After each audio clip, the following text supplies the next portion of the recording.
very much, Samita, for the warm introduction. Thank you very much, everyone, for coming. May I know how many of you are undergraduates? Cool. Thank you. I appreciate your coming. I know it could be a long day. You might be busy. You might have other things happening. I owe my heartfelt gratitude to a number of individuals who are behind the organization of this initiative and this event. Namely, Samita Senanayake, Samina Hussain, Siddharth Menon, Tyler Lerner, Green Arafan of the South Asia Research Collective, thank you very much. Dr. Venkatani, Dr. Sarah Becker, Andrea Paula of Central South Asia, thank you so much for having me here, for hosting my visit and accommodating me. I'm honored to be here. My paper is titled Midnight's Daughters, Postgenerations and Postmemories in South Asian American Writing. And this is a version of one of my chapters of the manuscript I'm working on. The broader work is about diasporic memory, iterations of memory between South Asia and its diasporas. In this particular chapter, I'm looking at second generation Asian American daughters. The figure of the daughter maintains a significant presence in the Asian American literary imaginary as a subjectivity that stands at identitarian, generational, historical, and mnemonic crossroads. Critics demand attention to Asian American daughters' stark absence from historical imagination. While, for instance, the thousands of Chinese quote-unquote paper sons who arrived in America at the turn of the 19th century have received legibility, Linda Tring Vo and Marianne Hirsch call that many Chinese quote-unquote paper daughters who transgressed racial exclusion acts are yet to be recognized.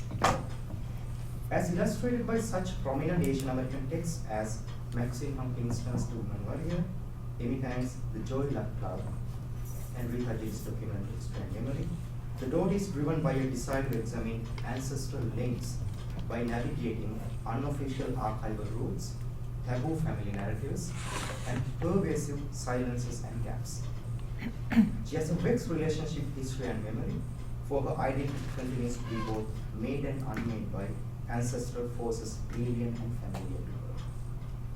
Even though critics have focused on daughters' testimonies in historical context, such as the Japanese American internment, South Korean comfort women during the Second World War, and transnational refugeism in the wake of the Cambodian genocide and the Vietnam War, South Asian American experiences have remained mostly marginal.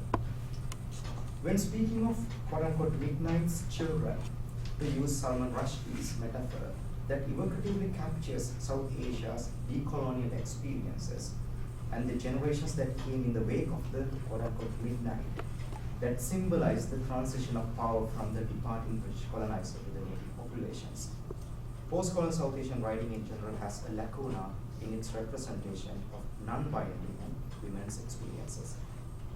That is, postcolonial South Asian writing in general and South Asian American writing in particular have been marked by androcentric narratives with notable exceptions including Sara Soleri's Meatless Days, Betsy Siddha's Cracking India, and Shyam Salure's Funny Boy. Jhumpa Lahiri's Pulitzer Prize-winning short story collection Interpret of Melodies, published in 1999, brought to light another dimension of postcolonialism, the trajectory of being a second-generation daughter of South Asian immigrants in North America. Since then, South Asian American writing has witnessed a renewed interest in charting the legacies and contours of quote-unquote midnight at a diasporic and generational distance.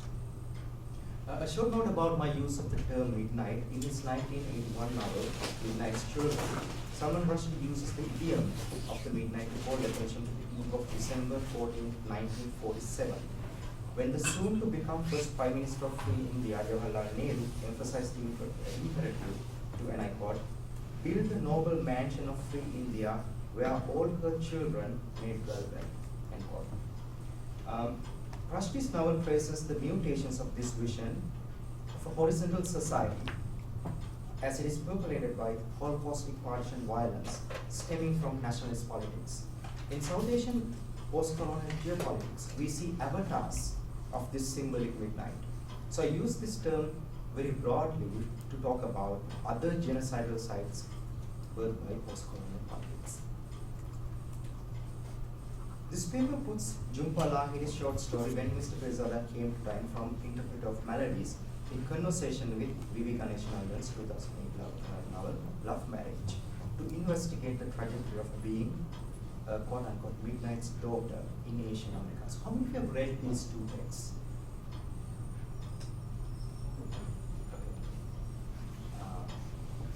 Interpreter of Melodies.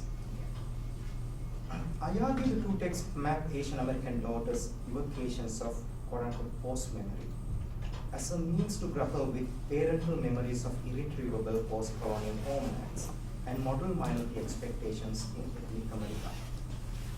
Marianne Hirsch uses post-memory to elaborate on how memories of the Holocaust quote-unquote lead from survivors to their second-generation diasporic descendants. Hirsch's conceptualization calls for a reevaluation of mainstream notions of the archive of historical trauma in that it attends to cumulative effects of post-colonial violence that has potential to reactivate in the lives of second-generation descendants. Storytelling, to Hirsch, is historical and anthropological source material that charts routes to trauma and its generational continuity. Hirsch's work reveals memory's deep connections to the past, positing traumatic memory as transferable to subsequent generations. This framework is useful to examine the impact of political violence in post-colonial South Asia on the lives of second-generation Asian Americans. Lahiri and Ganeshananthan's work is narrated by young daughters born in model minority households in New England. The daughters' assimilation to the American life through school education and social interactions with dominant white culture is closely punctuated by the parents' efforts to process their grief over their homelands. Ganeshananthan's protagonist is born on the day her father's country of birth, Sri Lanka, is marred by the program of tangles. Lahiri's narrator, on the other hand, spends the formative years of her childhood witnessing the impact of the 1971 genocide in Bangladesh and war for independence on her parents and her Bengali friend, Mr. Pirzada. Both daughters are bystanders to the adult's grief, which is passed on to them by way of an inheritance, in the same way Hirsch's study outlines the trajectory of descendants of Holocaust survivors. Against this backdrop, the putatively safe space of home becomes unhomely and uncanny.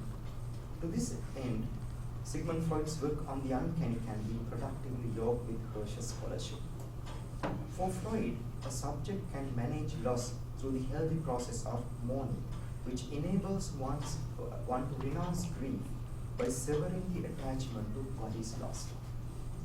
A rupture in this process results in the pathological condition of melancholia.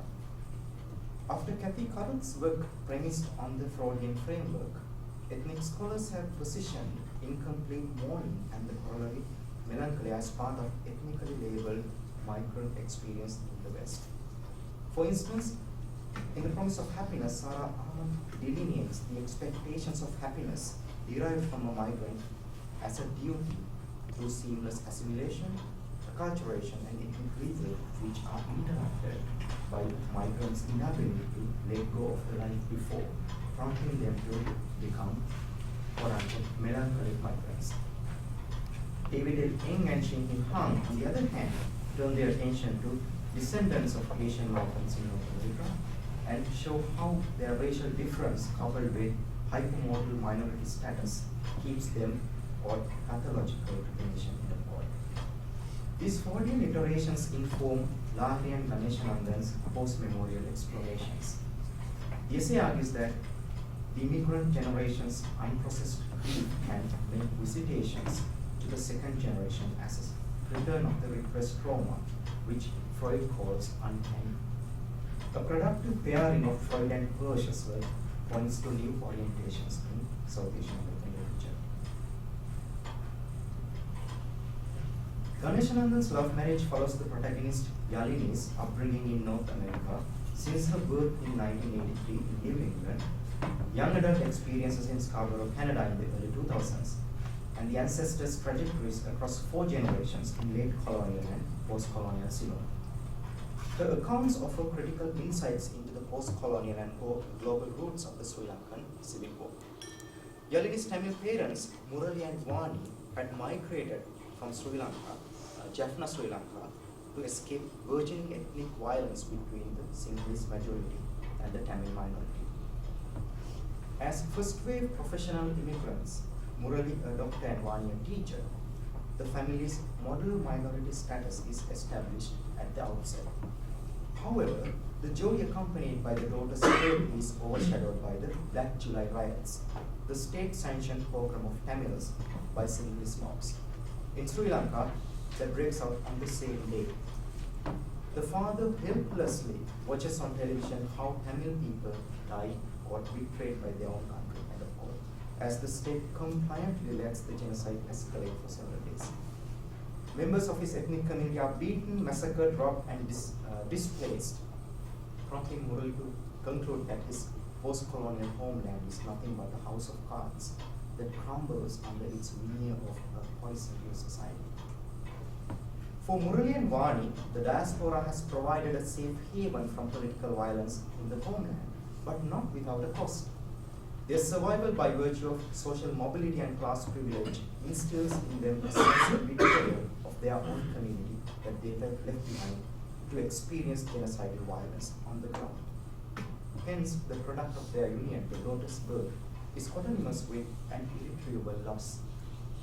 The naming of the newborn daughter, Yalini, meaning music of Jaffna, is then a significant act.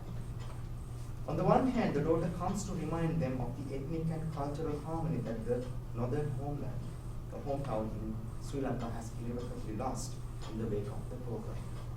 The daughter is thus semiotically made an archive of the parental nostalgic grief over their disfigured homeland. At another level, the act of naming is a redemptive effort to make up for the parents' betrayal of the community and the self-inflicted shame associated with it. That is, the daughter's name would constantly remind them that they are, quote-unquote, abiding by Sri Lanka, to evoke the words by Quadri Smile, even though they are corporally deteriorized from the site of violence.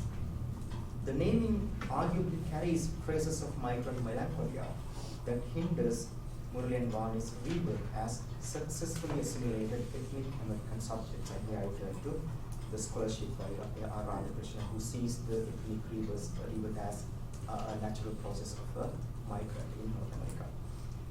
It is against such a backdrop of parental grief, mourning, and self-imposed culpability that Yalini is born.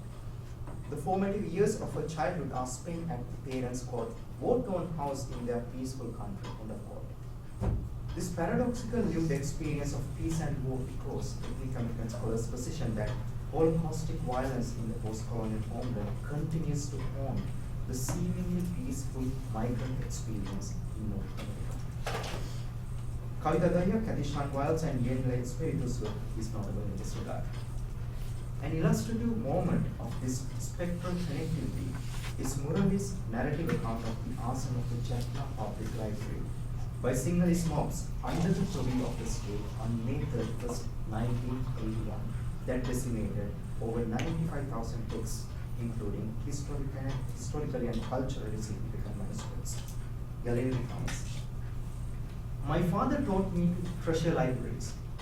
He had done this by repeating the story of his own childhood library, the Jaffna Public Library, which had been burned by thugs in 1981, 2 years before I was born, as members of the Sri Lankan cabinet looked on and did nothing. In Jaffna, many irreplaceable manuscripts had burned. As a child, I had imagined it many times. In each library I had entered, many uniforms laughing with torches and gasoline and guns. How each shell would fall into and break the one below it, wood blackening and metal melting. How the cover of one book would embrace the one beside it, torching it gently, so gently, in response." One of the most renowned archives of Tamil literature in South Asia at the time, the library was a cultural landmark of the country's Tamil community.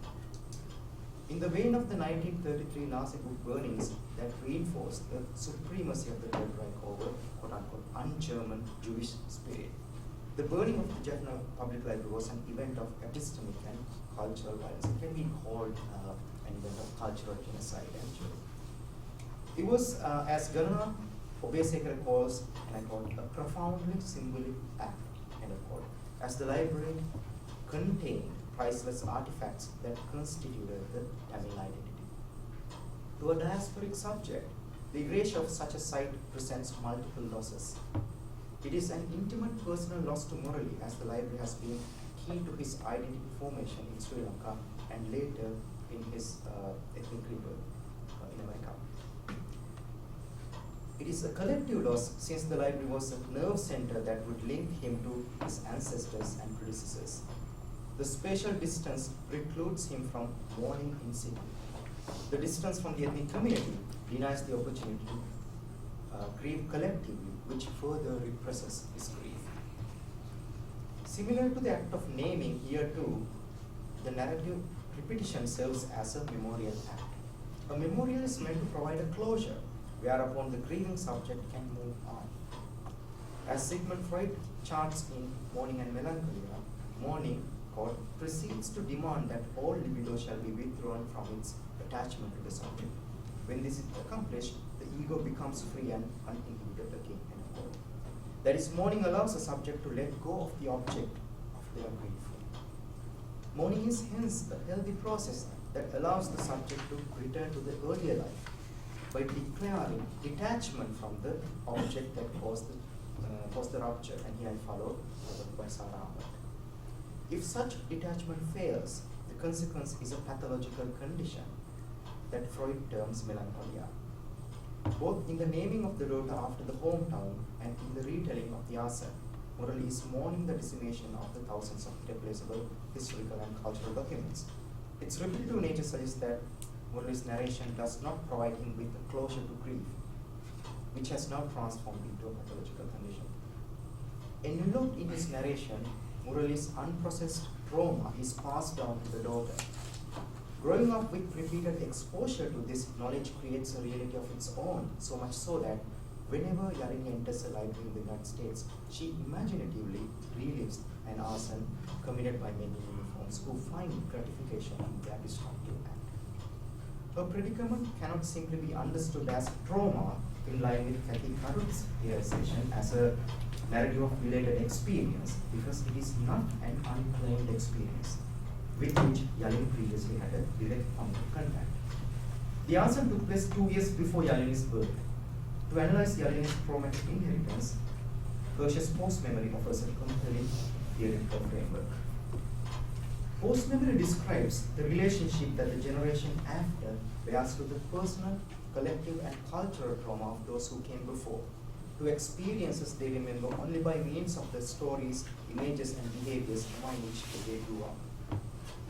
But these experiences were transmitted to them so deeply and affectively as to seem to constitute memories in their own right.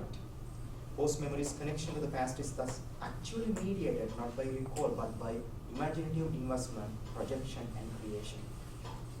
To grow up with overwhelming inherited memories, to be dominated by narratives that preceded one's birth or one's consciousness, is to risk having one's own life stories displaced, even evacuated by our ancestors.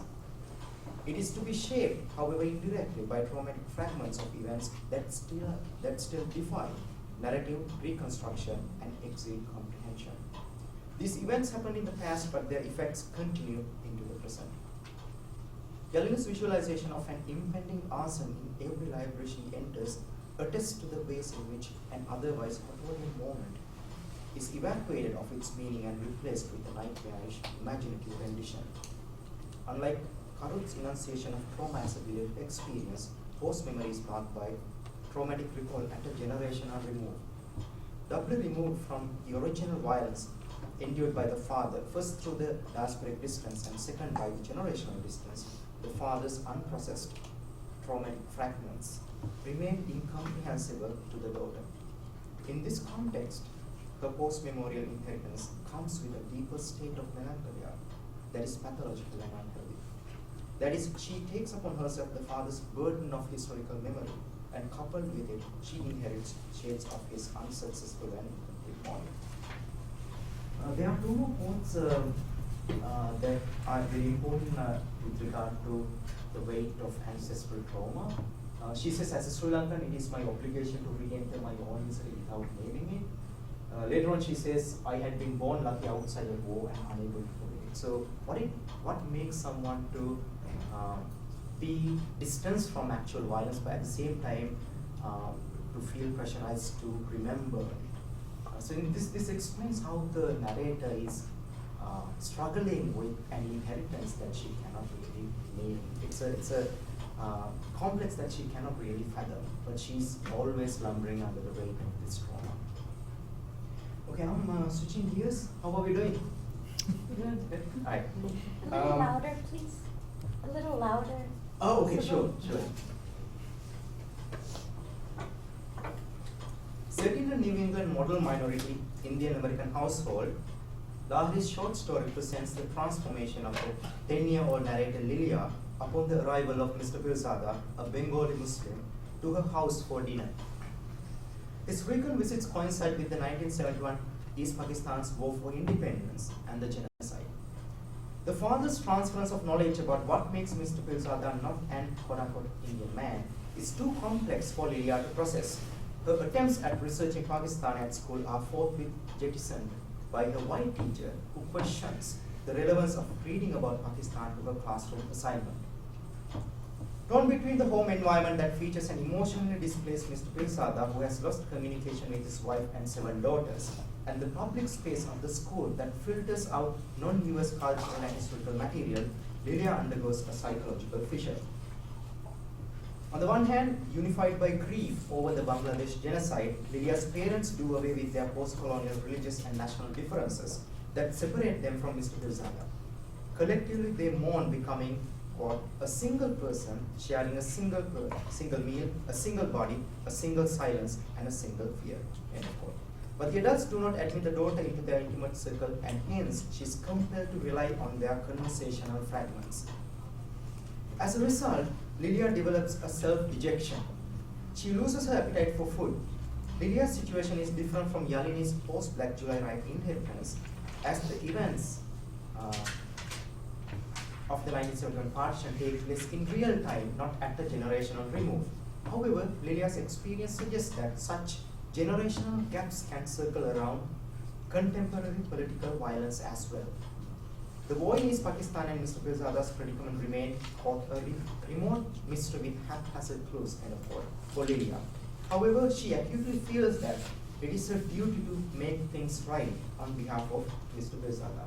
She says, my stomach tightened as I worried whether his wife and 7 daughters were now members of the drifting, clamoring crowd that had flashed at intervals on the screen. So she's watching the television news.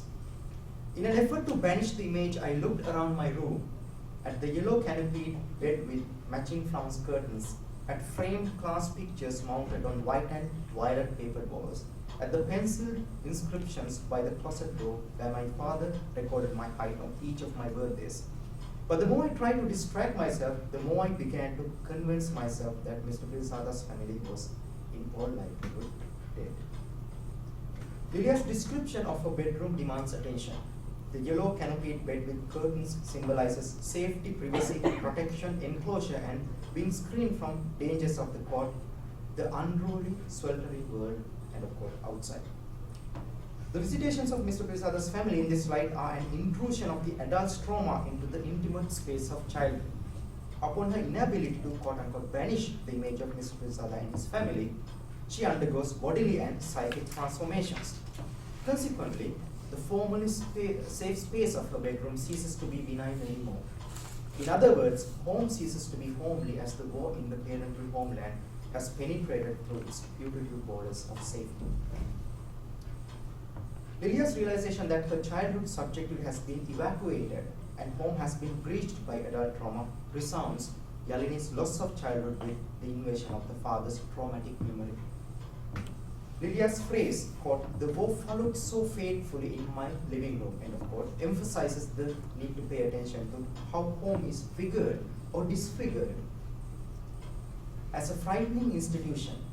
In the uncanny, Freud engages with what makes something frightening or uncanny by etymologically anchoring it in the concept of home.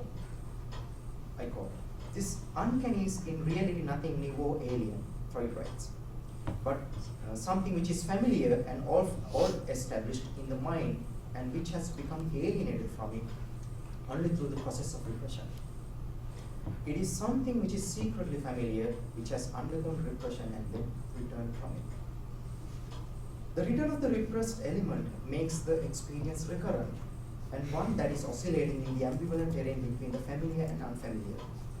Yalini's reliving of the arson of the Jaffna Public Library and Lilia's repetitive visions of the plight of Mr. Pirzada's family are post-memorial vicissitudes anchored in a return of repressed trauma.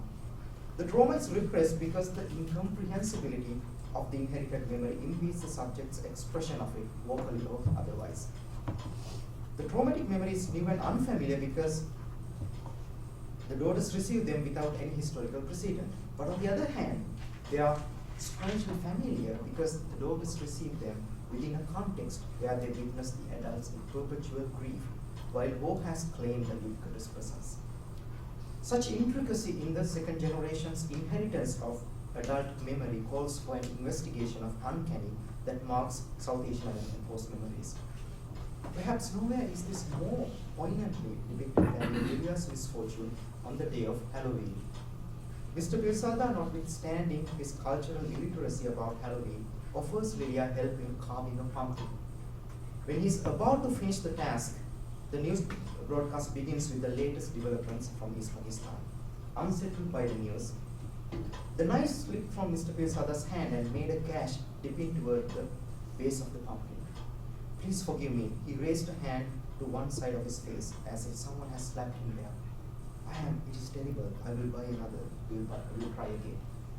Not at all, my father said. He took the knife from Mr. Pirzada and carved around the gash, evening it out, dispensing altogether with the teeth I had drawn. What resulted was a disproportionately large hole the size of a lemon, so that our jack-o'-lantern bore an expression of placid astonishment, the eyebrows no longer fierce, floating in frozen surprise over a vacant geometry case. And this is the closest I could find online. This is the outcome of Mr. Pirzada's creation, as opposed to what Lilia originally had in mind. The daughter's otherwise festive day is thus scarred and disfigured by the adults who are preoccupied with the geopolitical violence in their South Asian postcolonial homeland. Her emotions are blatantly discarded and taken for granted by the father. Just as much as the jack-o'-lantern does not look like how Lilia designed it to be, her American home is not going to be the same. The toothless pumpkin that loses its expected appearance due to Mr. Pirzada's trauma-inflected emotional reaction manifests how the uncanny intrusively settles in Lilia's childhood. The jack-o'-lantern's face is supposed to look frightening, but now it has something added to it, an unfamiliar gash that dispensed with its teeth. It has become uncanny. The psychoanalytic significance of this unhomely pumpkin is pronounced when Lilia witnesses later that night that it has been shattered, its thick shell strewn in chunks across the grass, with a sudden pain in her throat as if it had been stuffed with the sharp tiny pebbles that crunched with each step under her aching feet. Lilia enters the house expecting to be received by the parents. Unlike other days, the parents ignore her and continue to attend to Mr. Pirzada's care. In this fashion, the uncanny admits the daughter to the adult's world, but her presence is confined to mountains. While the daughter's own life stories can be displaced and evacuated by ancestral narratives Hirsch contends, second generation subjects mediate their connection to the past not by recall but by imaginative investment, projection, and creation. In other words, post-memory comes with a double bind. While it impedes the second generation's identity formations, it also helps them shape their identity. Ganeshananthan provides an illustrative example in this regard, in which Yalini imaginatively tries to piece together archival fragments to understand what might have happened to her ancestral great-grandfather, Vaivaran, who was killed in 1954 against the backdrop of ethnic tensions in the incipient years of Ceylon's independence. I quote Yalini. I think what happened was this, that she woke up one morning and thought that the day would be very sweet and mild, with a sweet breeze, that the sky was just considering becoming light blue, and the fields looked very ripe and bold. I think that he woke up and boiled milk for tea, that he put the leaves of his tea into the pot and brewed it, that he did all this without waking his wife, that the aroma of the tea filled the house like a blessing, that he drank 2 cups of it before putting his clothes on to go to work. The relatives never talk about the manner of his death in honor of his legacy. Yalini is told that he was killed because he was so good, end of quote. But the family members gatekeep her access beyond this point. I quote, they never spoke about his unusual passing. Why would they? It did not matter, the mere how of his death, end of quote, she says. This is due to the family's refusal to commemorate him through his untimely death, which makes it a repressed memory. However, to Yalini, the great-grandfather's death is a central point of interest since it marked the family's quote-unquote introduction to violence. When she cannot glean information from actual sources, she resorts to imagination to recreate the death. In this extract provided above, she emphasizes that her documentation of the ancestors' death does not correlate with historical evidence, but with what she thinks might have happened. This attempt at reading ought, without a trace against the consoling mystification of papers and the verifiable certainties of archival discovery, and of course in tune with Anjali words via that Spivak, proposes a feminist roadmap to revamp missing testimonies and historical subjectivities. Significant to Yalini's task is not only tracing the roots of her unknown trauma back to its post-colonial origins, but also envisioning historical justice on behalf of her great-grandfather, who, like Gajra Spivak's Purani of Sulmo, exists outside the official archives. The recreation of the dead does not compromise the well-guarded memory of Vaivahan's life. It rather highlights the cost human beings had to pay for the structural violence born out of the post-colonialist, ethnically chauvinistic political origins. In conclusion, the South Asian American daughter is constantly in search of what Shailya Patel calls a missing half. This missing half is her inheritance as a diasporic subject of multiple displacements. In the diaspora, she enjoys a relatively safer life, but it is simultaneously ridden with wounds of parenthood and ancestral memories of their post-colonial homelands. Her encounter with the traumatic psychic impact of these memories, which takes the shape of post-memory, both displaces and empowers her. Ganeshananthan's love marriage and Lahiri's When Miss Pirzada Came illustrate the implication of Freud's melancholia and the uncanny with post-memory. The daughter's use of memory in a quote-unquote double standard narrative, in which they tell their own life stories in the process of narrating survival tales, show how received history, and here I follow the work by James Young, how received history is circulated in these post-memorial endeavors.